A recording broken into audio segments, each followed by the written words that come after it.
Punjabi radio USA ਸੁਣ ਰਹੇ ਸਾਰੇ ਸਰੋਤਿਆਂ ਨੂੰ ਬਲਵਿੰਦਰ ਕੌਰ ਵੱਲੋਂ ਪਿਆਰ ਭਰੀ ਸਤਿ ਸ੍ਰੀ ਅਕਾਲ। ਤੇ ਜੀ ਹਾਜ਼ਰ ਹੋ ਗਏ ਲੈ ਕੇ ਪ੍ਰੋਗਰਾਮ ਖਬਰ ਤੇ ਨਜ਼ਰ ਪ੍ਰੋਗਰਾਮ ਦੇ ਵਿੱਚ ਅਸੀਂ ਕਰਾਂਗੇ ਜੋ ਵੀ ਉੱਥੇ ਪੱਖ ਦੇ ਮਸਲੇ ਹੁੰਦੇ ਜੀ ਪੰਜਾਬ ਦੇ ਵਿੱਚ, ਜੋ ਵੀ ਆਪਾਂ ਹੈਡਲਾਈਨ ਪੜ੍ਹਦੇ ਹਾਂ, ਖਬਰਾਂ ਪੜ੍ਹਦੇ ਹਾਂ, ਉਹਨਾਂ ਦੇ ਪਿੱਛੇ ਕੀ ਸੱਚ ਲੁਕਿਆ ਆ ਉਸ ਦੇ ਬਾਰੇ ਆਪਾਂ ਗੱਲਬਾਤ ਕਰਦੇ ਹਾਂ ਜੀ ਬਲਤੇਜ ਪੰਨੂ ਹੋਰਾਂ ਦੇ ਨਾਲ। ਉਹ ਦੱਸਦੇ ਨੇ ਜੀ ਇਸ ਦੇ ਪਿੱਛੇ ਕੀ ਸੱਚ ਆ।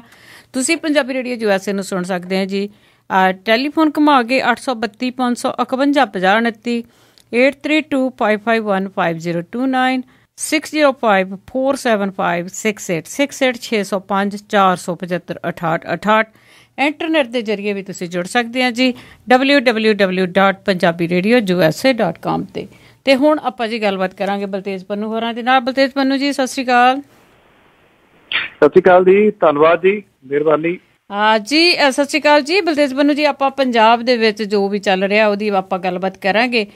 ਤੇ ਇੱਕ ਖਬਰ ਪੜ੍ਹੀ ਸੀ ਜੀ ਸੁਖਪਾਲ ਖਹਿਰਾ ਨੇ ਜਿਹੜੇ ਮਜੀਠੀਆ ਦੇ ਖਿਲਾਫ ਕੋਈ ਸਬੂਤ ਦਿੱਤੇ ਆ, ਉਹ ਕਾਹਦੇ ਬਾਰੇ ਸਬੂਤ ਦਿੱਤੇ ਆ ਉਹਨਾਂ ਨੇ? ਸਾਬਕਾ MLA ਭਲੱਥ ਜਿਹੜੇ ਨੇ ਜੀ ਸੁਖਪਾਲ ਸਿੰਘ ਖਹਿਰਾ ਹੋਰੀ, ਉਹਨਾਂ ਨੇ ਇੱਕ ਜਿਹੜੇ ਸਬੂਤ ਨੇ ਉਹ ਦਿੱਤੇ ਨੇ। ਇਹਦੇ ਵਿੱਚ 70 ਲੱਖ ਰੁਪਈਆ ਜਿਹੜਾ ਹਵਾਲਾ ਦੇ ਰਾਹੀਂ ਆਇਆ ਉਹ ਵਸੂਲਣ ਦੀ ਗੱਲ ਜਿਹੜੀ ਆਖੀ ਗਈ ਹੈ।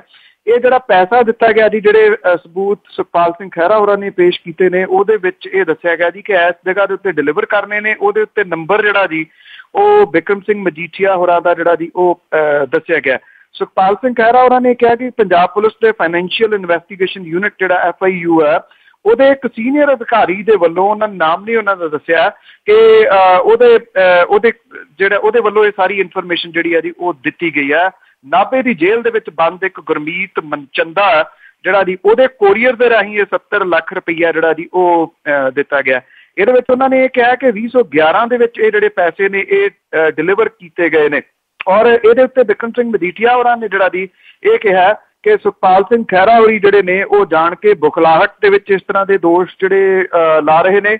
ਉਹਨਾਂ ਨੇ ਉਹਨਾਂ ਦਾ ਅਕਸ ਜਿਹੜਾ ਜੀ ਉਹ ਖਰਾਬ ਕਰਨ ਦੀ ਕੋਸ਼ਿਸ਼ ਕੀਤੀ ਜਾ ਰਹੀ ਹੈ। ਉਹਨਾਂ ਨੇ ਕਿਹਾ ਕਿ ਜੇ 2011 ਦਾ ਮਾਮਲਾ ਸੀਗਾ ਤੇ 2014 ਦੇ ਵਿੱਚ ਇਹਨੂੰ ਕਿਉਂ ਉਭਾਰਿਆ ਜਾ ਰਿਹਾ ਜੀ। ਸੁਖਪਾਲ ਸਿੰਘ ਖਹਿਰਾ ਹੋਰਾਂ ਨੇ ਇਹ ਸਬੂਤ ਦੇ ਕੇ ਇਹ ਗੱਲ ਆਖੀ ਹੈ ਕਿ ਪ੍ਰਕਾਸ਼ ਸਿੰਘ ਬਾਦਲ ਹੋਰਾਂ ਨੇ ਪਿਛਲੇ ਦਿਨੀ ਕਿਹਾ ਸੀਗਾ ਕਿ ਸਬੂਤ ਦਿਓ, ਕਾਰਵਾਈ ਮੈਂ ਕਰੂੰਗਾ। ਉਹਨਾਂ ਕਿਹਾ ਕਿ ਲਓ ਸਬੂਤ ਦਿੱਤੇ, ਹੁਣ ਕਾਰਵਾਈ ਕਰਕੇ ਦੱਸੋ। ਜੀ ਤੇ ਅਗਲੀ ਗੱਲਬਾਤ ਆਪਾਂ ਕਰਦੇ ਹਾਂ ਕਿ ਜਿਵੇਂ ਜਥੇਦਾਰ ਆ ਉਹਨਾਂ ਤੇ ਦਬਾਅ ਵੀ ਪਾਇਆ ਗਿਆ। ਲੋਕ ਚਾਹੁੰਦੇ ਵੀ ਸੀ ਕਿ ਜਿਹੜੇ ਜਥੇਦਾਰ ਆ ਹੁਕਮਨਾਮੇ ਤੇ ਜਿਹੜੀ ਮੁੜ ਵਿਚਾਰ ਕਰਨ, ਪਰ ਗੁਰਬਚਨ ਸਿੰਘ ਜਥੇਦਾਰ ਹੋਣਾ ਨੇ ਇੱਥੇ ਨਾ ਕਰ ਦਿੱਤੀ ਆ ਕਿ ਅਸੀਂ ਇਸ ਤੇ ਮੁੜ ਵਿਚਾਰ ਨਹੀਂ ਕਰਾਂਗੇ। ਇੱਕ ਤਾਂ ਜੀ ਜਿਹੜੀ ਕੁਰੂਕਸ਼ੇਤਰ ਦੇ ਵਿੱਚ ਇਕੱਠ ਜਿਹੜਾ ਹੋਇਆ ਹਰਿਆਣੇ ਦੇ ਜਿਹੜੇ ਸਿੱਖ ਭਾਈਚਾਰਾ ਉਹਨਾਂ ਨੇ ਉੱਥੇ ਇਹ ਗੱਲ ਆਖੀ ਹੈ ਜਥੇਦਾਰਾਂ ਨੂੰ ਕਿ ਇਸ ਹੁਕਮਨਾਮੇ ਦੇ ਉੱਤੇ ਦੁਬਾਰਾ ਜਿਹੜਾ ਵਿਚਾਰ ਹੈ ਉਹ ਕੀਤਾ ਜਾਵੇ।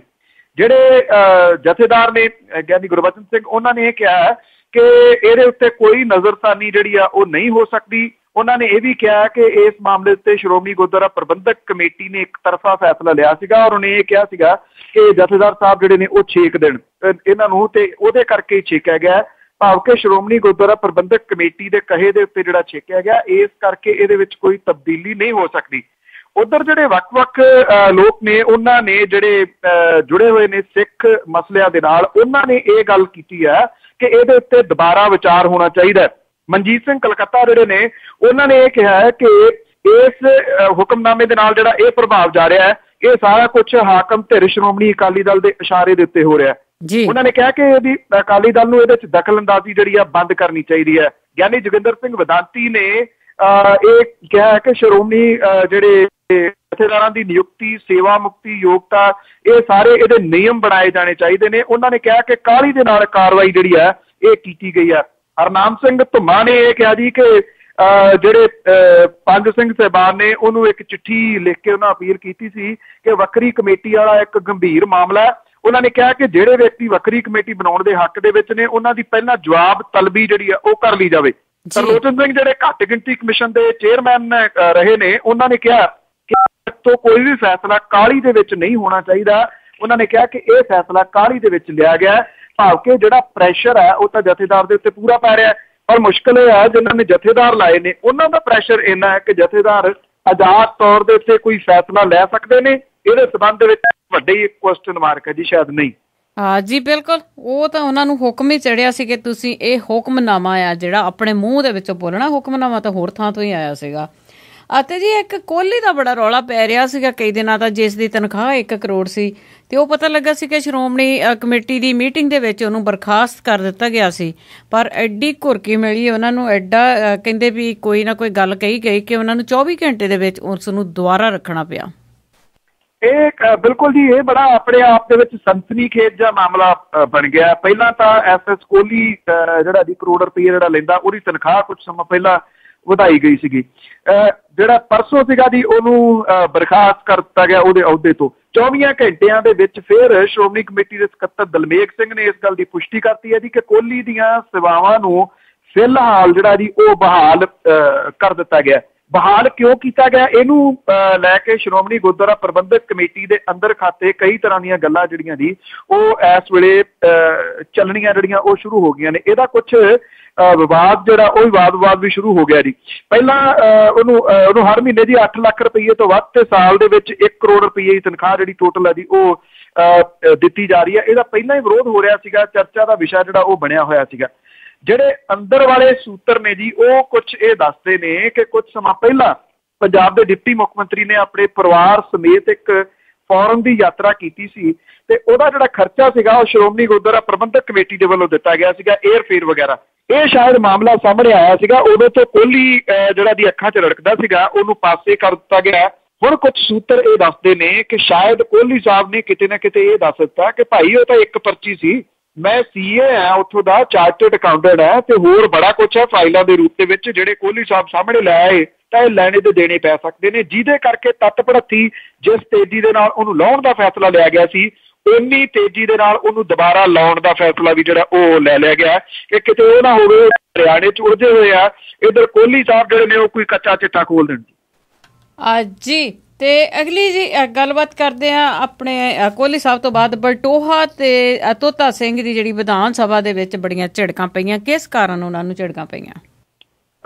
ਜਿਹੜਾ ਜੀ ਗੱਲ ਹੈ ਜਿਹੜਾ ਹੋਮਵਰਕ ਨਾ ਕਰਨਾ ਨਾ ਜੀ ਉਹ ਅਕਸਰ ਹੀ ਇਹਨਾਂ ਲੋਕਾਂ ਦੇ ਜਿਹੜੇ ਸਾਹਮਣੇ ਆਉਂਦਾ ਜੀ। ਜਿਹੜੇ ਤੋਤਾ ਸਿੰਘ ਨੇ ਉਹਨਾਂ ਨੂੰ ਜਿਹੜੇ ਉਹ ਦਾਅਵੇ ਬਹੁਤ ਕਰਦੇ ਨੇ ਵਿਧਾਨ ਸਭਾ ਦੇ ਵਿੱਚ ਆਪਣੇ ਕੀਤੇ ਹੋਏ ਕੰਮਾਂ ਦੇ।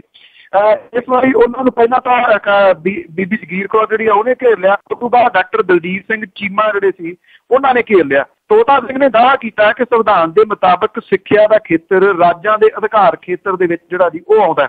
ਜਦੋਂ ਜਿਹੜੇ ਡਾਕਟਰ ਚੀਮਾ ਨੇ ਉਹਨਾਂ ਨੇ ਇਹ ਗੱਲ ਕਹੀ ਕਿ ਤੋਤਾ ਸਿੰਘ ਜੀ ਪਹਿਲਾਂ ਪੜ੍ਹ ਕੇ ਆਓ, ਮੈਨੂੰ ਨਹੀਂ ਪਤਾ ਤੁਸੀਂ ਕਿਹੜੇ ਸੰਵਿਧਾਨ ਦੀ ਗੱਲ ਕਰ ਰਹੇ ਹੋ, ਜਿਹੜਾ ਸੰਵਿਧਾਨ ਮੇਰੇ ਕੋਲੇ ਪਿਆ ਉਹਦੇ ਮੁਤਾਬਕ ਤਾਂ ਇਹ ਖੇਤਰ ਕੇਂਦਰ ਸਰਕਾਰ ਦੇ ਦਾਇਰੇ ਦੇ ਵਿੱਚ ਆਉਂਦਾ। ਤੋਤਾ ਸਿੰਘ ਜਿਹੜੇ ਕਿ ਪਹਿਲਾਂ ਬਹੁਤ ਜ਼ਿਆਦਾ ਬੋਲ ਰਹੇ ਸਨ ਤੇ ਬਾਅਦ ਦੇ ਵਿੱਚ ਚੁੱਪਚਾਪ ਕਰਕੇ ਜੀ ਆਪਣੀ ਸੀਟ ਦੇ ਉੱਤੇ ਜਿਹੜਾ ਜੀ ਉਹ ਬੈਠ ਗਏ। ਦੂਜੇ ਜਿਹੜੇ ਨੇਤਾ ਘਿਰੇ ਉਹ ਸੀਗੇ ਸਿੰਘ ਬਲਟੋਹਾ, ਜਿਹੜੇ ਸਿਫਰ ਕਾਲ ਦੇ ਦੌਰਾਨ ਰਾਜ ਕੁਮਾਰ ਵੇਰਕਾ ਦਲਿਤ ਸਮਾਜ ਦੀਆਂ ਕੁਝ ਮੁਸ਼ਕਿਲਾਂ ਨੇ ਉਹਦੇ ਬਾਰੇ ਬੋਲ ਰਹੇ ਸਨ ਤਾਂ ਜਿਹੜੇ ਵਿਰਸਾ ਸਿੰਘ ਬਲਟੋਹਾ ਨੇ ਉਹਨਾਂ ਨੇ ਵਿੱਚੋਂ ਟੋਕਣਾ ਸ਼ੁਰੂ ਕਰਤਾ। ਉਹਨਾਂ ਨੂੰ ਸਪੀਕਰ ਚਰਨਜੀਤ ਸਿੰਘ ਅਟਵਾਲ ਨੇ ਟੋਕਿਆ ਪਰ ਉਹ ਫੇਰ ਵੀ ਜਿਹੜਾ ਨਾ ਹਟੇ ਜੀ। ਉਦੋਂ ਬਾਅਦ ਜਿਹੜਾ ਸੁਖਜਿੰਦਰ ਸਿੰਘ ਰੰਧਾਵਾ ਸੀਗਾ ਜੀ ਉਹਨੇ ਉੱਠ ਕੇ ਇਹ ਗੱਲ ਆਖੀ ਬਲਟੋਹਾ ਨੂੰ ਕਿ ਤੁਹਾਡਾ ਪਿਛੋਕੜ ਕੀ ਆ, ਉਹਦੀ ਡਿਟੇਲ ਦਈਏ ਜਾਂ ਤੁਸੀਂ ਚੁੱਪ ਕਰੋਗੇ। ਉਦੋਂ ਬਾਅਦ ਬਲਟੋਹਾ ਸਾਹਿਬ ਨਹੀਂ ਬੋਲੇ ਜੀ, ਚੁੱਪ ਕਰਕੇ ਬਹਿ ਗਏ। ਨਾ ਤਾਂ ਡਿਟੇਲ ਜਿਹੜੀ ਸੁਖਜਿੰਦਰ ਸਿੰਘ ਰੰਧਾਵਾ ਹੋਰਾਂ ਨੇ ਦਿੱਤੀ ਤੇ ਨਾ ਉਹਨਾਂ ਨੇ ਸ਼ਾਇਦ ਦੇਣੀ ਸੀ, ਪਰ ਮੇਰਾ ਖਿਆਲ ਇੰਨੀ ਕੁ ਘੁੜਕੀ ਕਾਫੀ ਸੀ ਬਲਟੋਹਾ ਸਾਹਿਬ ਆ। ਜੀ ਬਿਲਕੁਲ। ਤੇ ਅਗਲੀ ਗੱਲ ਕਰੀਏ ਕਿ ਸੁਖਬੀਰ ਬਾਦਲ ਨੂੰ ਅੱਜ ਕੱਲ੍ਹ ਮਨਮੋਹਨ ਸਿੰਘ ਕਿਉਂ ਯਾਦ ਆਉਣ ਲੱਗ ਗਏ ਨੇ?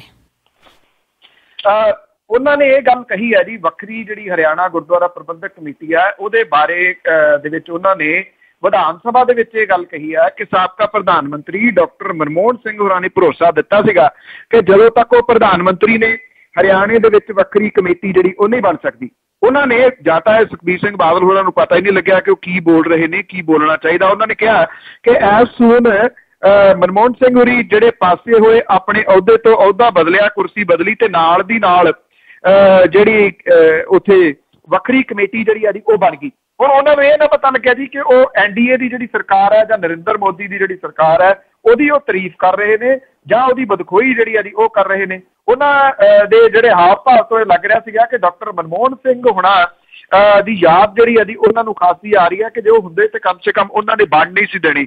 ਮੈਨੂੰ ਯਾਦ ਆ ਅੰਮ੍ਰਿਤਸਰ ਦੇ ਵਿੱਚ ਜਦੋਂ ਇੱਕ ਵਾਰੀ ਆਏ ਸਨ ਡਾਕਟਰ ਮਨਮੋਹਨ ਸਿੰਘ ਹੁਰੀ, ਪ੍ਰਕਾਸ਼ ਸਿੰਘ ਬਾਦਲ ਕਈ ਮੰਗਾਂ ਜਿਹੜੀਆਂ ਆਖੀਆਂ ਸੀ ਕਿ ਸਾਨੂੰ ਸੈਂਟਰ ਦੀ ਸਰਕਾਰ ਜਿਹੜੀ ਆ ਉਹ ਧੱਕਾ ਕਰਦੀ ਹੈ। ਉਦੋਂ ਬਾਅਦ ਡਾਕਟਰ ਮਨਮੋਹਨ ਸਿੰਘ ਹੋਰੀ ਬੋਲੇ, 1.5 ਮਿੰਟ 'ਚ ਹੀ ਗੱਲ ਮੁਕਾ ਗਏ। ਉਹ ਕਹਿੰਦੇ ਬਾਦਲ ਸਾਹਿਬ ਦਿੱਲੀ ਆਉਂਦੇ ਤਾਂ ਰਹਿੰਦੇ ਨੇ, ਬਹੁਤ ਵਾਰੀ ਮੈਨੂੰ ਮਿਲਦੇ ਵੀ ਨੇ, ਮੈਂ ਕਦੀ ਇਹਨਾਂ ਨੂੰ ਟਾਈਮ ਦੇਣ ਤੋਂ ਨਾ ਨਹੀਂ ਕੀਤੀ, ਪਰ ਅੱਜ ਤੱਕ ਇਹ ਪੰਜਾਬ ਦੀਆਂ ਮੰਗਾਂ ਲੈ ਕੇ ਕਦੀ ਮੇਰੇ ਕੋਲ ਆਏ ਹੀ ਨਹੀਂ। ਨਾ ਉਦੋਂ ਬਾਅਦ ਬਾਦਲ ਸਾਹਿਬ ਕਦੀ ਬੋਲੇ, ਨਾ ਇਹਦਾ ਕੋਈ ਜਵਾਬ ਦਿੱਤਾ ਜੀ ਉਹਨੇ। ਕਿ ਉਹ ਪੰਜਾਬ ਦੀਆਂ ਮੰਗਾਂ ਨੂੰ ਲੈ ਕੇ ਕਦੀ ਗਏ ਨਹੀਂ ਸੀ, ਨਾ ਉਹਨੇ ਪੰਜਾਬ ਲਈ ਮੰਗਾਂ ਮੰਗੀਆਂ ਆ, ਨਾ ਹੁਣ ਮੰਗਣੀਆਂ ਆ। ਆਪਣੀਆਂ ਮੰਗਾਂ ਮੰਗਣ ਲਈ ਹੁਣ ਸਾਰਿਆਂ ਨੂੰ ਪਤਾ ਆ ਕਿ ਉਹ 2-3 ਵਾਰੀ ਦਿੱਲੀ ਜਾਏ ਆ ਜੀ। ਤੇ ਅਗਲੀ ਗੱਲ ਕਰੀਏ ਜੀ ਜੀ ਜੀ ਦਿੱਲੀ ਬੈਠੇ ਨੇ ਜੀ। ਉਹ ਜਿਹੜਾ ਪੰਜਾਬ ਵਿਧਾਨ ਸਭਾ ਦਾ ਸੈਸ਼ਨ ਚੱਲ ਰਿਹਾ ਜੀ ਜੀ ਜੀ ਜਿਹੜਾ ਕਿ ਬੜਾ ਅਹਿਮ ਹੈ, ਉਹਦੇ ਵਿੱਚ ਉਹ ਨਹੀਂ ਹੈਗੇ ਜੀ। ਉਹ ਪਿਛਲੇ ਕਈ ਦਿਨਾਂ ਤੋਂ ਉੱਥੇ ਜਿਹੜੇ ਉਹਨਾਂ ਹਰਸਿਮਰਤ ਕੌਰ ਹੋਰਾਂ ਦਾ ਜਿਹੜਾ ਘਰ ਹੈ ਉਹਦੇ ਵਿੱਚ ਡੇਰੇ ਲਾਈ ਬੈਠੇ ਨੇ ਕਿ ਕਦੋਂ ਮੋਦੀ ਸਾਹਿਬ ਜਿਹੜੇ ਨੇ ਉਹ ਬ੍ਰਾਜ਼ੀਲ ਤੋਂ ਵਾਪਸ ਆਉਣ ਤੇ ਉਹਨਾਂ ਦੇ ਨਾਲ ਉਹ ਮੁਲਾਕਾਤ ਕਰਨ। ਪੰਜਾਬ ਦੇ ਵਿੱਚ ਨਹੀਂ ਹੈਗੇ ਜੀ। ਕੀ ਇਹ ਜੇ ਅਸੀਂ ਗੱਲ ਕਰੀਏ ਤਾਂ ਕੀ ਇਹ ਹਰਿਆਣੇ ਦੇ ਵਿੱਚ ਦੰਗੇ ਕਰਵਾਉਣੇ ਚਾਹੁੰਦੇ ਆ? ਪਤਾ ਨਹੀਂ ਜੀ। ਜਿਸ ਤਰੀਕੇ ਦੇ ਨਾਲ ਜਿਹੜੀ ਟਾਸਕ ਫੋਰਸ ਹੈ ਉਹਨੂੰ ਭੇਜਿਆ ਜਾ ਰਿਹਾ ਜੀ ਗੱਡੀਆਂ ਭਰ ਭਰ ਕੇ ਹਰਿਆਣੇ ਦੇ ਵਿੱਚ, ਹਰਿਆਣੇ ਦੇ ਗੁਰਦੁਆਰਿਆਂ ਵੱਲ ਨੂੰ, ਕਿ ਉੱਥੇ ਕਿਸੇ ਨੂੰ ਨੇੜੇ ਤੇੜੇ ਨਹੀਂ ਫਟਕਣ ਦੇਣਾ। ਜਿਹੜੀ ਗੱਲ ਕਹੀ ਜਾ ਰਹੀ ਹੈ ਕਿ ਸਿੱਖਾਂ ਦੇ ਵਿੱਚ ਵੰਡੀਆਂ ਜਿਹੜੀਆਂ ਪਾਈਆਂ ਜਾ ਰਹੀਆਂ ਨੇ ਵੱਖਰੀ ਕਮੇਟੀ ਬਣਾ ਕੇ, ਉਦੋਂ ਬਾਅਦ ਜਿਸ ਕਿਸਮ ਦੇ ਨਾਲ ਇਹਨੂੰ ਹੈਂਡਲ ਕੀਤਾ ਜਾ ਰਿਹਾ, ਆਈ ਥਿੰਕ ਲੱਗਦਾ ਇਹ ਹੈ ਕਿ ਇਹ ਦੇਖਣ ਵਾਲੀ ਤਾਂ ਗੱਲ ਆਮ ਲੋਕਾਂ ਦੇ ਵਾਸਤੇ ਇਹ ਹੈ ਕਿ ਉੱਥੇ ਦੰਗੇ ਕਰਵਾਉਣਾ ਕੌਣ ਚਾਹੁੰਦਾ ਜੀ ਜੀ। ਸਿੱਖਾਂ ਨੂੰ ਸਿੱਖਾਂ ਦੇ ਅਗੇਂਸਟ ਜਿਹੜਾ ਨਾ ਜੀ ਉਹ ਖੜਾ ਕਰ ਦਿੱਤਾ ਗਿਆ। ਉੱਥੇ ਆਮੋ ਸਾਹਮਣੇ ਜਿਹੜੇ ਜੀ ਉਹ ਹੋ ਗਏ। ਜੇ ਕੱਲ ਨੂੰ ਜੇ ਹਰਿਆਣੇ ਦੇ ਸਿੱਖ ਜਿਹੜੇ ਨੇ ਉਹ ਸਿਆਣੇ ਹੋਣ, ਉਹ ਕਬਜ਼ਾ ਨਾ ਕਰਨ ਉਹਦੇ ਉੱਤੇ, ਕਿਉਂਕਿ ਕਾਨੂੰਨਨ ਤੌਰ ਦੇ ਉੱਤੇ ਉਹਨਾਂ ਨੂੰ ਹੱਕ ਮਿਲ ਗਿਆ ਹੋਇਆ। ਸੂਨਰ ਔਰ ਲੇਟਰ ਟਾਈਮ ਲੱਗ ਸਕਦਾ, ਉਹਨਾਂ ਨੂੰ ਇਹਦਾ ਪ੍ਰਬੰਧ ਜਿਹੜਾ ਕਰਨ ਦਾ ਮੌਕਾ ਮਿਲ ਹੀ ਜਾਣਾ। ਉਹ ਕਿਤੇ ਅੱਗੋਂ ਕਿਰਪਾਨਾਂ ਨਾ ਕੱਢ ਲੈਣ। ਜੇ ਉਹਨਾਂ ਨੇ ਕੱਢ ਲਈਆਂ ਤੇ ਟਾਸਕ ਫੋਰਸ ਵਾਲੇ ਤਾਂ ਪਹਿਲਾਂ ਹੀ ਕਿਰਪਾਨਾਂ ਲੈ ਕੇ ਬੈਠੇ ਨੇ। ਸਿੱਖਾਂ ਦੇ ਦੁਸ਼ਮਣ ਜਿਹੜੇ ਨੇ ਉਹ ਬਣਾ ਦਿੱਤੇ ਗਏ ਨੇ। ਸ਼ਾਇਦ ਗੰਭੀਰ ਜਿਹੜੀ ਬਹੁਤ ਗੱਲ ਹੈ, ਪਰ ਇਹਨੂੰ ਮੇਰੇ ਲਾਸਟ ਵਰਡ ਦੇ ਵਿੱਚ ਜ਼ਰੂਰ ਸਮਝ ਲੈਣਾ ਜੀ ਕਿ ਅੱਛੇ ਦਿਨ ਆ ਗਏ ਜੀ। ਬਿਲਕੁਲ ਬਿਲਕੁਲ। ਤੇ ਸਿੱਖਾਂ ਦੇ ਵਿੱਚ ਜਿਹੜੇ ਪੁਆੜੇ ਪਾਉਣੇ ਆ, ਸਿੱਖਾਂ ਨੂੰ ਦੋਫਾੜ ਕਰਨਾ, ਉਹ ਬਾਦਲ ਸਾਹਿਬ ਵੀ ਕਰ ਰਹੇ ਆ, ਸਾਰੇ ਸਮਝ ਗਏ ਆ। ਤੇ ਵਿਧਾਨ ਸਭਾ ਦੇ ਵਿੱਚ ਵੀ ਕਹਿੰਦੇ ਇਹਨਾਂ ਨੇ ਇਹ ਇੱਕ ਗੁਰਦੁਆਰਾ ਪ੍ਰਬੰਧ ਕਮੇਟੀ ਜਿਹੜੀ ਹਰਿਆਣੇ ਦੇ ਵਿੱਚ ਬਣੀ ਆ, ਵੱਖਰੀ ਕਮੇਟੀ ਆ, ਉਸ ਲਈ ਵੀ ਇਹਨਾਂ ਨੇ ਨਕਾਰ ਦਿੱਤਾ ਜੀ ਵਿਧਾਨ ਸਭਾ ਦੇ ਵਿੱਚ। ਪੰਜਾਬ ਦੇ ਵਿੱਚ ਬੜੇ ਅਹਿਮ ਮਸਲੇ ਨੇ ਜੀ। ਵਿਧਾਨ ਸਭਾ ਦਾ ਸੈਸ਼ਨ ਤਾਂ ਪਹਿਲਾਂ ਹੀ ਝੂੰਗੇ ਚੋਂ ਭੋਰਾ ਰਹਿ ਗਿਆ ਜਿਹੜਾ ਜੀ। ਉਹਦੇ ਵਿੱਚ ਪੰਜਾਬ ਦੇ ਵਿੱਚ ਇਸ ਵੇਲੇ ਗਰਕ ਹੋ ਰਹੀ ਜਵਾਨੀ, ਪੰਜਾਬ ਨੂੰ ਬਿਮਾਰੀਆਂ ਨੇ ਜਿਵੇਂ ਜਕੜਿਆ ਹੋਇਆ, ਪੰਜਾਬ ਦੇ ਵਿੱਚ ਸੜਕ ਹਾਦਸਿਆਂ ਤੇ ਰੋਜ਼ ਦਰਜਨ ਲੋਕ ਜਿਹੜੇ ਮਰ ਰਹੇ ਨੇ। ਇਹਨਾਂ ਸਾਰੇ ਅਹਿਮ ਮਸਲਿਆਂ ਨੂੰ ਦਰਕਨਾਰ ਕਰਦਿਆਂ ਹੋਇਆ ਵਿਰੋਧੀ ਧਿਰ ਦੇ ਸਖਤ ਵਿਰੋਧ ਦੇ ਬਾਵਜੂਦ ਅੱਜ ਅਕਾਲੀ ਦਲ ਜਿਹੜਾ ਸੀਗਾ ਜੀ, ਕਾਂਗਰਸ ਦੇ ਦਰਮਿਆਨ ਤਿੱਖੀਆਂ ਝੜਪਾਂ ਵੀ ਹੋਈਆਂ, ਪਰ ਉਹਨਾਂ ਨੇ ਜਿਹੜਾ ਵੱਖਰੀ ਕਮੇਟੀ ਬਣੀ ਹੈ ਹਰਿਆਣੇ ਦੇ ਵਿੱਚ, ਉਹਦੇ ਵਿਰੋਧ ਦੇ ਵਾਸਤੇ ਮਤਾ ਜਿਹੜਾ ਸੀ ਉਹ ਪਾਸ ਕਰ ਲਿਆ। ਇਸ ਮਤੇ ਦੇ ਵਿੱਚ ਇਹ ਗੱਲ ਆਖੀ ਗਈ ਹੈ ਕਿ ਸੈਂਟਰ ਦੀ ਜਿਹੜੀ ਸਰਕਾਰ ਹੈ, ਕੇਂਦਰ ਦੀ ਜਿਹੜੀ ਸਰਕਾਰ ਹੈ, ਇਹਦੇ ਵਿੱਚ ਦਖਲ ਦੇਵੇ। ਇਹ ਔਨ ਦੀ ਰਿਕਾਰਡ ਜਿਹੜਾ ਚੜ ਗਿਆ ਵਿਧਾਨ ਸਭਾ ਦੇ ਉੱਤੇ ਕਿ ਸੈਂਟਰ ਦੀ ਸਰਕਾਰ ਜਿਹੜੀ ਹੈ ਇਸ ਮਾਮਲੇ 'ਚ ਦਖਲ ਦੇਵੇ। ਹੁਣ ਤੱਕ ਭੰਡੀ ਪ੍ਰਚਾਰ ਤਾਂ ਇਹੀ ਹੁੰਦਾ ਰਿਹਾ ਕਿ ਜਿਹੜੀ ਸੈਂਟਰ ਦੀ ਸਰਕਾਰ ਹੈ, ਜਿਹੜੀ ਕੇਂਦਰ ਦੀ ਸਰਕਾਰ ਹੈ, ਇਹਦੇ ਵਿੱਚ ਦਖਲ ਦਿੰਦੀ ਹੈ ਸਿੱਖਾਂ ਦੇ ਮਾਮਲਿਆਂ ਦੇ ਵਿੱਚ। ਇੱਕ ਪਾਸੇ ਇਹ ਕਿਹਾ ਜਾ ਰਿਹਾ ਕਿ ਸੋਨੀਆ ਗਾਂਧੀ ਦਾ ਅਸੀਂ ਘਰ ਘੇਰਾਂਗੇ ਕਿਉਂਕਿ ਇਹ ਸਿੱਖਾਂ ਦੇ ਮਾਮਲਿਆਂ 'ਚ ਦਖਲ ਹੈ। ਦੂਜੇ ਪਾਸੇ ਉਹੀ ਸਰਕਾਰ ਜਿਹੜੀ ਹੈ ਵਿਧਾਨ ਸਭਾ ਦੇ ਵਿੱਚ ਇੱਕ ਮਤਾ ਪਾ ਰਹੀ ਹੈ, ਮਤਾ ਪਾਸ ਕਰ ਰਹੀ ਹੈ ਕਿ ਸੈਂਟਰ ਦੀ ਸਰਕਾਰ ਜਿਹੜੀ ਆ ਇਸ ਮਾਮਲੇ ਦੇ ਵਿੱਚ ਦਖਲ ਦੇਵੇ। ਇਹ ਬਕਾਇਦਾ ਤੌਰ ਦੇ ਉੱਤੇ ਔਨ ਰਿਕਾਰਡ ਹੋ ਗਿਆ ਜੀ। ਹੁਣ ਇਹ ਦੋ ਗੱਲਾਂ ਨੇ ਜੀ, ਲੋਕਾਂ ਦੇ ਸਾਹਮਣੇ ਨੇ, ਸਭ ਦੇ ਗੱਲ ਸਮਝਦੀ ਹੈ ਕਿੰਨੀ ਦੇਰ ਬਾਅਦ ਉਹ ਸਮਝਦੇ ਨੇ ਕਿ ਇਹ ਦੋ ਧਾਰੀ ਤਲਵਾਰ ਹੈ ਜੀ। ਇੱਕ ਪਾਸੇ ਦਖਲ ਦੇਣ ਤੋਂ ਰੋਕਿਆ ਜਾ ਰਿਹਾ, ਘਰ ਘੇਰਨ ਦੀ ਧਮਕੀ ਹੈ, ਦੂਜੇ ਪਾਸੇ ਵਿਧਾਨ ਸਭਾ ਦੇ ਵਿੱਚ ਉਹੀ ਜਿਹੜੀ ਕਾਬਜ਼ ਧਿਰ ਹੈ ਉਹ ਮਤਾ ਪਾ ਕੇ ਇਹ ਕਹਿ ਰਹੀ ਹੈ ਕਿ ਇਹਦੇ ਵਿੱਚ ਦਖਲ ਅੰਦਾਜ਼ੀ ਜਿਹੜੀ ਆ ਉਹ ਕੀਤੀ ਜਾਵੇ, ਸੈਂਟਰ ਦੀ ਸਰਕਾਰ ਦਖਲ ਦੇਵੇ। ਔਰ ਜਿਵੇਂ ਮੈਂ ਤੁਹਾਨੂੰ ਦੱਸਿਆ ਕਿ ਬਾਦਲ ਸਾਹਿਬ ਦਿੱਲੀ ਬੈਠੇ ਨੇ ਇਸ ਗੱਲ ਨੂੰ ਲੈ ਕੇ ਕਿ ਪ੍ਰਧਾਨ ਮੰਤਰੀ ਤੇ ਗ੍ਰਹਿ ਮੰਤਰੀ ਇਹਦੇ 'ਚ ਦਖਲ ਦੇਣ ਸਿੱਖਾਂ ਦੇ ਇਸ ਮਾਮਲੇ 'ਚ। ਜੀ, ਤੇ ਇਹ ਦਖਲ ਵੀ ਦੇਣ ਤੇ ਨਾਲ ਗੱਲ ਕਰੀਏ ਮੱਕੜ ਦੀ, ਜਿਵੇਂ ਮੱਕੜ ਨੇ ਵੀ ਬਿਆਨ ਦਿੱਤਾ ਹੈ, ਇੱਕ ਧਮਕੀ ਦਿੱਤੀ ਆ ਕਿ ਅਸੀਂ ਹਰਿਆਣੇ ਦੀਆਂ ਗੋਲਕਾਂ ਨੂੰ ਹੱਥ ਨਹੀਂ ਲਾਉਣ ਦੇਵਾਂਗੇ। ਇਸੇ ਕਰਕੇ ਸ਼ਾਇਦ ਇਹਨਾਂ ਨੇ ਟਾਸਕ ਫੋਰਸ ਆ ਜਿਹੜਾ ਉੱਥੇ ਭੇਜ ਦਿੱਤਾ। ਉਹਨਾਂ ਨੇ ਇਹ ਗੱਲ ਕਹੀ ਹੈ ਜੀ ਕਿ ਹਰਿਆਣੇ ਵਿਚਲੇ ਜਿਹੜੇ 8 ਗੁਰਦੁਆਰੇ ਨੇ ਉਹਨਾਂ ਦੀਆਂ ਗੋਲਕਾਂ ਦੇ ਵਿੱਚੋਂ ਇਹ ਬਿਆਨ ਜਿਹੜਾ ਉਹਨਾਂ ਨੇ ਵਰਡ ਟੂ ਵਰਡ ਜਿਹੜਾ ਦਿੱਤਾ ਉਹ ਮੈਂ ਤੁਹਾਡੇ ਨਾਲ ਸ਼ੇਅਰ ਕਰ ਰਿਹਾ ਕਿ ਹਰਿਆਣੇ ਵਿਚਲੇ 8 ਗੁਰਦੁਆਰਿਆਂ ਦੀਆਂ ਗੋਲਕਾਂ ਵਿੱਚੋਂ ਸ਼੍ਰੋਮਣੀ ਗੁਰਦੁਆਰਾ ਪ੍ਰਬੰਧਕ ਕਮੇਟੀ ਇੱਕ ਵੀ ਗੋਲਕ ਨੂੰ ਹੱਥ ਨਹੀਂ ਲਾਉਣ ਦੇਊਗੀ। ਉਹਨਾਂ ਨੇ ਇਹ ਕਿਹਾ ਹੈ ਕਿ ਹਰਿਆਣੇ ਦੀ ਸਰਕਾਰ ਦਾ ਸੂਬੇ ਦੇ ਗੁਰਦੁਆਰਿਆਂ ਦੇ ਉੱਤੇ ਕਬਜ਼ਾ ਕਰਾਉਣ ਦਾ ਮਨਸ਼ਾ ਜਿਹੜਾ ਜੀ ਉਹ ਪੂਰਾ ਨਹੀਂ ਹੋਣ ਦਿੱਤਾ ਜਾਊਗਾ। ਜਦੋਂ ਉਹ ਇਹ ਬਿਆਨ ਵਰਤਦੇ ਨੇ, ਇਹ ਗੱਲ ਕਹਿੰਦੇ ਨੇ ਕਿ ਗੋਲਕਾਂ ਦੇ ਉੱਤੇ ਕਬਜ਼ਾ ਨਹੀਂ ਹੋਣ ਦਿੱਤਾ ਜਾਊਗਾ, ਤਾਂ ਜਿਹੜੀ ਅਸਲੀਅਤ ਹੈ ਉਹ ਸਾਰਿਆਂ ਦੇ ਸਾਹਮਣੇ ਹੈ ਕਿ ਲੜਾਈ ਜਿਹੜੀ ਹੈ ਜੀ ਉਹ ਕਿਸ ਗੱਲ ਦੀ ਹੈ। ਲੜਾਈ ਸਿਰਫ ਔਰ ਸਿਰਫ ਗੋਲਕ ਦੀ ਹੀ ਹੈ। ਜਿਹੜੀਆਂ ਇੱਥੋਂ ਦੀਆਂ ਤੁਸੀਂ ਪੰਜਾਬ ਦੀਆਂ ਅਖਬਾਰਾਂ ਜਿਹੜੀਆਂ ਚੁੱਕ ਲਓ, ਸਾਰਿਆਂ ਦੇ ਵਿੱਚ ਹੀ ਜਿਹੜੇ ਐਡੀਟੋਰੀਅਲ ਪੰਨੇ ਨੇ ਉਹ ਇਸ ਗੱਲ ਨੂੰ ਲੈ ਕੇ ਭਰੇ ਪਏ ਨੇ ਕਿ ਸ਼੍ਰੋਮਣੀ ਗੁਰਦੁਆਰਾ ਪ੍ਰਬੰਧਕ ਕਮੇਟੀ ਤੇ ਖਾਸ ਤੌਰ ਦੇ ਉੱਤੇ ਅਕਾਲੀ ਦਲ ਬਾਦਲ ਜਿਹੜਾ ਉਹਨੇ ਗੌਲਿਆ ਹੀ ਨਹੀਂ ਹਰਿਆਣੇ ਦੇ ਸਿੱਖਾਂ ਦੀਆਂ ਮੰਗਾਂ ਨੂੰ। ਉਹਨਾਂ ਦੀ ਨਿਗਾਹ ਜਿਹੜੀ ਸੀ 300 ਕਰੋੜ ਰੁਪਈਏ ਦੇ ਉੱਤੇ ਰਹੀ। 3500 ਏਕੜ ਜ਼ਮੀਨ ਹੈ ਜੀ ਹਰਿਆਣਾ ਦੇ ਵਿੱਚ ਜਿਹੜੀ ਉੱਥੋਂ ਦੇ ਗੁਰਦੁਆਰਿਆਂ ਦੇ ਨਾਲ ਸੰਬੰਧਿਤ ਹੈ। ਇਹ ਜਿਹੜੀ ਜ਼ਮੀਨ ਹੈ ਇਹਦਾ ਕਰੋੜਾਂ ਰੁਪਈਏ ਠੇਕੇ ਦੇ ਉੱਤੇ ਦਿੱਤੀ ਜਾ ਸਕਦੀ ਹੈ, ਜਦੋਂ ਕਿ ਇਹ ਲੱਖਾਂ ਰੁਪਈਏ ਦੇ ਉੱਤੇ ਦਿੱਤੀ ਜਾਂਦੀ ਹੈ। ਇਹਨੂੰ ਵਾਹੁੰਦਾ ਕੌਣ ਹੈ? ਇਹ ਆਪਣੇ ਆਪ ਦੇ ਵਿੱਚ ਬਹੁਤ ਵੱਡਾ ਸਕੈਂਡਲ ਹੈ। ਇਹਨੂੰ ਵਾਹੁਣ ਵਾਲੇ ਕੌਣ ਨੇ? ਇਹ ਅਕਾਲੀ ਦਲ ਦੇ ਜਿਹੜੇ ਨੇੜਲੇ ਲੋਕ ਨੇ, ਉਹੀ ਨੇ ਜਿਹੜੇ ਇਸ 3500 ਏਕੜ ਜ਼ਮੀਨ ਨੂੰ ਵਾਹੁੰਦੇ ਨੇ। ਇਸ ਕਰਕੇ ਹਰਿਆਣੇ ਦੇ ਸਿੱਖ ਜਿਹੜੇ ਸਮੇਂ-ਸਮੇਂ ਸਿਰ ਇਹ ਮੰਗ ਉਠਾਉਂਦੇ ਰਹੇ ਨੇ ਕਿ ਜਿਹੜੇ ਪੈਸੇ ਆ ਰਹੇ ਨੇ ਗੋਲਕਾਂ ਦੇ ਰੂਪ ਦੇ ਵਿੱਚ ਜ਼ਮੀਨ ਦਾ ਜਿਹੜਾ ਮੁਆਵਜ਼ਾ ਆ ਰਿਹਾ, ਉਸ ਮਾਮਲੇ ਨੂੰ ਉਹ ਜਿਹੜੇ ਪੈਸੇ ਨੇ ਹਰਿਆਣੇ ਦੇ ਵਿੱਚ ਸਿੱਖਾਂ ਦੀ ਬਿਹਤਰੀ ਵਾਸਤੇ ਵਰਤਿਆ ਜਾਵੇ। ਪਰ ਉੱਥੋਂ ਵਰਤਿਆ ਕੁਝ ਨਹੀਂ ਜਾਂਦਾ। 300 ਕਰੋੜ ਰੁਪਈਏ ਦੀ ਆਮਦਨ ਗੋਲਕਾਂ ਦੀ ਹੈ ਜੀ, ਬਾਕੀ ਜਿਹੜੀ ਆਮਦਨ ਹੈ ਉਹ ਵੱਖਰੀ ਹੈ। ਜੇ ਸਾਰੀਆਂ ਅਖਬਾਰਾਂ ਝੂਠੀਆਂ ਨੇ, ਪੱਤਰਕਾਰ ਝੂਠੇ ਨੇ, ਸਾਹਿਬ ਨੇ ਜਿਹੜੇ ਇਹ ਕਹਿ ਰਹੇ ਨੇ ਕਿ ਗੋਲਕਾਂ ਦੇ ਉੱਤੇ ਅਸੀਂ ਕਬਜ਼ਾ ਨਹੀਂ ਹੋਣ ਦੇਵਾਂਗੇ। ਹਾਂ ਜੀ, ਬਿਲਕੁਲ। ਜਿਹੜੀ ਕਹਿੰਦੇ ਨਹੀਂ ਹੁੰਦੇ ਬਿੱਲੀ ਥੈਲਿਓਂ ਬਾਹਰ ਆ ਗਈ ਆ, ਅਸਲੀ ਗੱਲ ਤੇ ਜਿਹੜੀ ਇਹੀ ਆ। ਤੇ ਅਗਲੀ ਗੱਲ ਕਰਦੇ ਆ ਜੀ, ਜਿਹੜੀ ਅਣਖ ਦੇ ਨਾਂ ਤੇ ਅਜੇ ਵੀ ਕਤਲ ਹੋ ਰਹੇ ਆ ਪੰਜਾਬ ਦੇ ਵਿੱਚ। ਇੱਕ ਸਵਾਲ ਬਹੁਤ ਵੱਡਾ ਜੀ ਜਿਹੜਾ ਇਹਦੇ ਵਿੱਚ ਖੜਾ ਹੁੰਦਾ, ਇਹ ਮੌੜ ਮੰਡੀ ਦੇ ਪਿੰਡ ਰਾਜਗੜ੍ਹ ਕੁੱਬੇ ਹੈ। ਉੱਥੇ ਇੱਕ ਵਿਅਕਤੀ ਜਿਹੜਾ ਜੀ ਉਹਨੇ ਆਪਣੀ ਧੀ ਮਨਜਿੰਦਰ ਕੌਰ ਦਾ ਕਤਲ ਜਿਹੜਾ ਜੀ ਕਰ ਦਿੱਤਾ। ਚਮਕੌਰ ਸਿੰਘ ਸੀਗਾ ਬੰਦਾ, ਭੀਖੀ ਦੇ ਵਿੱਚ ਇਹ ਨਰਸਿੰਗ ਦੀ ਪੜ੍ਹਾਈ ਕਰ ਰਹੀ ਸੀਗੀ ਜੀ, ਔਰ ਉਹਦੇ ਪਿੰਡ ਦਾ ਹੀ ਮੁੰਡਾ ਜੀ ਸਿਮਨਜੀਤ ਸਿੰਘ, ਉਹਦੇ ਨਾਲ ਉਹਦੇ ਸੰਬੰਧ ਸਨ ਜੀ। ਇਹ ਪਤਾ ਲੱਗਿਆ ਜੀ ਕਿ ਜਿਹੜਾ ਇਹ ਵਿਅਕਤੀ ਸੀਗਾ ਚਮਕੌਰ ਸਿੰਘ, ਇਹ ਪਾਣੀ ਲਾਉਣ ਦੇ ਵਾਸਤੇ ਗਿਆ ਹੋਇਆ ਸੀਗਾ ਜੀ। ਜਦੋਂ ਉਹ ਅੱਧੀ ਕੁ ਰਾਤ ਨੂੰ ਘਰ ਮੁੜਿਆ ਤਾਂ ਜਿਹੜਾ ਸਿਮਨਜੀਤ ਸਿੰਘ ਸੀਗਾ ਜੀ ਉਹਨੂੰ ਦੇਖਿਆ ਉਹਨੇ ਕਿ ਉਹਦੇ ਘਰ ਦੇ ਵਿੱਚੋਂ ਜਿਹੜਾ ਜੀ ਉਹ ਬਾਹਰ ਜਾ ਰਿਹਾ। ਉਹਨੇ ਬਾਹਰ ਭੱਜਣ ਦੀ ਕੋਸ਼ਿਸ਼ ਜਿਹੜੀ ਕੀਤੀ। ਚਮਕੌਰ ਸਿੰਘ ਨੇ ਗੁੱਸੇ ਦੇ ਵਿੱਚ ਜਿਹੜੀ ਕੁਹਾੜੀ ਸੀ ਉਹਦੇ ਨਾਲ ਜਿਹੜਾ ਇਹ ਸਿਮਨਜੀਤ ਸਿੰਘ ਸੀਗਾ ਜੀ ਉਹਨੂੰ ਵੱਢ ਦਿੱਤਾ। ਤੇ ਜਿਹੜੀ ਉਹਦੀ ਧੀ ਸੀਗੀ ਜੀ ਬਾਅਦ ਦੇ ਵਿੱਚ ਉਹ ਉਹਦੇ ਕੋਲੇ ਗਿਆ ਔਰ ਜਾ ਕੇ ਉਹਨੇ ਆਪਣੀ ਧੀ ਜਿਹੜੀ ਸੀ ਉਹਨੂੰ ਵੀ ਮਾਰ ਦਿੱਤਾ ਜੀ। ਸਵਾਲ ਜਿਹੜਾ ਇੱਕ ਇਹਦੇ ਵਿੱਚ ਜਿਹੜਾ ਸਭ ਤੋਂ ਵੱਡਾ ਖੜਾ ਹੁੰਦਾ ਜੀ ਕਿ ਜਿਹੜਾ ਪਿਓ ਆ, ਇੱਕ ਜਦੋਂ ਉਹ ਘਰ ਆਉਂਦਾ ਉਹ ਸਾਰਾ ਸੀਨ ਇਹ ਆਪਣੀਆਂ ਅੱਖਾਂ ਦੇ ਨਾਲ ਕੁਝ ਦੇਖਦਾ। ਬੇਸ਼ੱਕ ਅਣਖ ਦੀ ਖਾਤਰ ਕਿਸੇ ਨੂੰ ਵੀ ਜਿਹੜੀ ਜੀ ਜਾਨ ਲੈਣ ਦਾ ਹੱਕ ਨਹੀਂ ਹੈ ਕਿਸੇ ਦੀ, ਪਰ ਸਵਾਲ ਜਿਹੜਾ ਵੱਡਾ ਖੜਾ ਹੁੰਦਾ ਜੀ ਕਿ ਜਿਹੜੀ ਸਮੱਸਿਆ ਅਸਲ ਦੇ ਵਿੱਚ ਨਵੀਂ ਜਨਰੇਸ਼ਨ ਦੇ ਵਿੱਚ ਆ ਗਈ, ਉਹ ਚਾਹੇ ਟੈਲੀਵਿਜ਼ਨ ਦੇ ਉੱਤੇ ਚੱਲਦੇ ਸੀਰੀਅਲ ਜਾਂ ਗੰਦੀਆਂ ਮੰਦੀਆਂ ਫਿਲਮਾਂ ਜਾਂ ਜਿਹੜੇ ਮੋਬਾਇਲ ਫੋਨ ਦਾ ਮਿਸਯੂਜ਼ ਹੈ ਉਹਦੀ ਵਜ੍ਹਾ ਕਰਕੇ ਜਿਹੜੀ ਆ ਗਈ। ਮਾਪੇ ਜਿਹੜੇ ਨੇ ਉਹ ਕਰਨ ਤਾਂ ਕੀ ਕਰਨ ਦੀ, ਇਹ ਸਵਾਲੀਆ ਚਿੰਨ੍ਹ ਬਹੁਤ ਵੱਡਾ ਲੱਗਿਆ। ਹਾਂ ਜੀ, ਬਿਲਕੁਲ। ਤੇ ਅਖੀਰ ਦੇ ਵਿੱਚ ਪੁੱਛਣਾ ਚਾਹਾਂਗੇ ਕਿ ਜਿਵੇਂ ਬੜਾ ਰੌਲਾ ਪਿਆ ਸੀਗਾ ਤੇ ਪਰ ਬਾਦਲ ਸਾਹਿਬ ਨੇ ਜਿਹੜੀ ਗੱਲ ਆ ਇੱਧਰ ਉੱਧਰ ਨਸ਼ਿਆਂ ਦੀ ਕਰ ਦਿੱਤੀ ਆ। ਨਸ਼ਿਆਂ ਦੇ ਵਿੱਚ ਜਿਹੜੀ ਜਵਾਨੀ ਰੁੜ ਰਹੀ ਆ। ਤੁਸੀਂ ਪੰਜਾਬ ਦੇ ਵਿੱਚ ਰਹਿੰਦੇ ਆ ਤੇ ਕੀ ਜਿਹੜੇ ਨਸ਼ੇ ਆ ਉਸੇ ਤਰ੍ਹਾਂ ਆ? ਕੀ ਉੱਥੇ ਜਿਹੜਾ ਇਲਾਜ ਆ ਨੌਜਵਾਨਾਂ ਦਾ ਆ ਜਾਂ ਜਿਹੜੇ ਨਸ਼ਈ ਆ ਉਹਨਾਂ ਦਾ ਇਲਾਜ ਕਿਸ ਤਰ੍ਹਾਂ ਹੋ ਰਿਹਾ ਆ?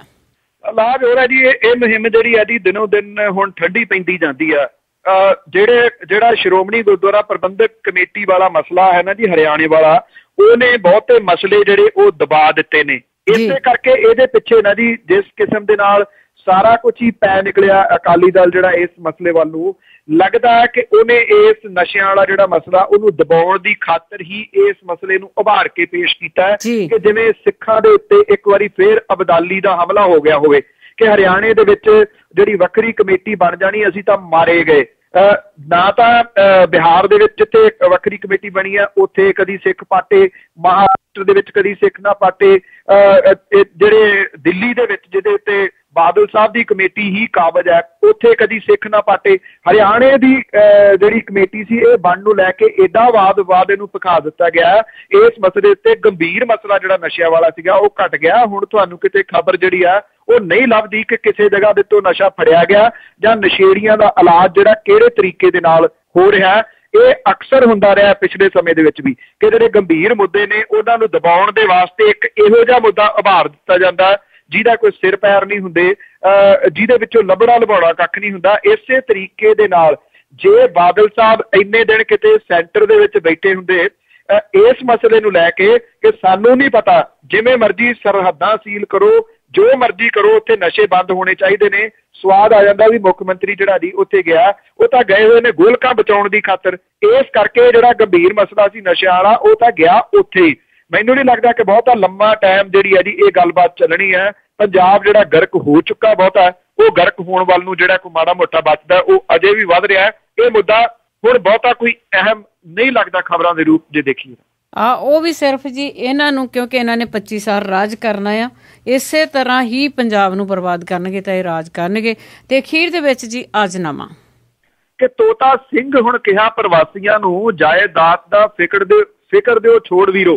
ਤੋਤਾ ਸਿੰਘ ਹੁਣ ਕਿਹਾ ਪ੍ਰਵਾਸੀਆਂ ਨੂੰ ਜਾਇਦਾਦ ਦਾ ਫਿਕਰ ਦਿਓ ਛੋੜ ਵੀਰੋ, ਪਿਆ ਡਾਟਾ ਹੈ ਅੰਦਰ ਕੰਪਿਊਟਰਾਂ ਦੇ, ਸਕਦਾ ਕੋਈ ਨਹੀਂ ਤੋੜ ਮਰੋੜ ਵੀਰੋ। ਖੋਲੋ ਸਾਈਟ ਤੇ ਕਰੀ ਜਾਓ ਚੈੱਕ ਬੈਠੇ, ਜਦ ਵੀ ਹੁੰਦੀ ਹੈ ਤੁਸਾਂ ਦੀ ਲੋੜ ਵੀਰੋ, ਪੁੱਛੀ ਗੱਲ ਲਈ ਦੇਣ ਜਵਾਬ ਅਫਸਰ, ਖਾਲੀ ਹੱਥੀ ਨਹੀਂ ਸਕਣਗੇ ਮੋੜ ਵੀਰੋ। ਔਖਾ ਆਉਣ ਧਰਵਾਸ ਪ੍ਰਵਾਸੀਆਂ ਨੂੰ, ਰਹਿੰਦਾ ਪਿੱਛੇ ਦਾ ਫਿਕਰ ਹੈ ਮੰਤਰੀ ਜੀ। ਔਖਾ ਆਉਣ ਧਰਵਾਸ ਪ੍ਰਵਾਸੀਆਂ ਨੂੰ, ਰਹਿੰਦਾ ਪਿੱਛੇ ਦਾ ਫਿਕਰ ਹੈ ਮੰਤਰੀ ਜੀ। ਕਬਜ਼ਾ ਜਿੱਥੇ ਨਜਾਇਜ਼ ਹੈ ਕੋਈ ਹੁੰਦਾ ਲੀਡਰ ਦਾ ਜ਼ਿਕਰ ਹੈ ਮੰਤਰੀ ਜੀ। ਥੈਂਕ ਯੂ ਜੀ, ਬਹੁਤ ਬਹੁਤ ਧੰਨਵਾਦ ਜੀ। ਮਿਹਰਬਾਨੀ ਜੀ, ਥੈਂਕ ਯੂ। ਸਤਿ ਸ਼੍ਰੀ ਅਕਾਲ ਜੀ। ਸਰੋਤੇ ਹੋਏ ਸਨ ਬਲਤੇਜ ਪੰਨੂ ਤੇ ਜੁੜਦੇ ਨੇ ਸਾਡੇ ਨਾਲ 6 ਦਿਨ ਤੇ ਦੱਸਦੇ ਨੇ ਪੰਜਾਬ ਦੇ ਵਿੱਚ ਕੀ ਕੁਛ ਹੋ ਰਿਹਾ ਆ। ਤੇ ਜਾਣ ਤੋਂ ਪਹਿਲਾਂ ਧੰਨਵਾਦ ਕਰਨਾ ਚਾਹਾਂਗੇ ਖਬਰਸਾਰ ਪ੍ਰੋਗਰਾਮ ਦੇ ਸਾਡੇ ਸਪਾਂਸਰਸ ਰਜਿੰਦਰ ਕੌਰ ਜੀ, ਰਣਜੀਤ ਸਿੰਘ ਜੀ, ਕਰਮਪਾਲ ਸਿੰਘ ਜੀ ਤੇ ਜਸਜੀਤ ਕੌਰ ਜੀ ਦਾ ਬਹੁਤ ਬਹੁਤ ਧੰਨਵਾਦ ਕਰਦੇ ਜਿਨ੍ਹਾਂ ਨੇ ਇਸ ਪ੍ਰੋਗਰਾਮ ਨੂੰ ਸਪਾਂਸਰ ਕੀਤਾ। ਹੁਣ ਮੈਂ ਵੀ ਤੁਹਾਡੇ ਤੋਂ ਇਜਾਜ਼ਤ ਲਵਾਂਗੀ। ਸਾਰੇ ਸਰੋਤਿਆਂ ਨੂੰ ਬਲਵਿੰਦਰ ਕੌਰ ਵੱਲੋਂ ਵੀ ਪਿਆਰ ਭਰੀ ਸਤਿ ਸ੍ਰੀ ਅਕਾਲ।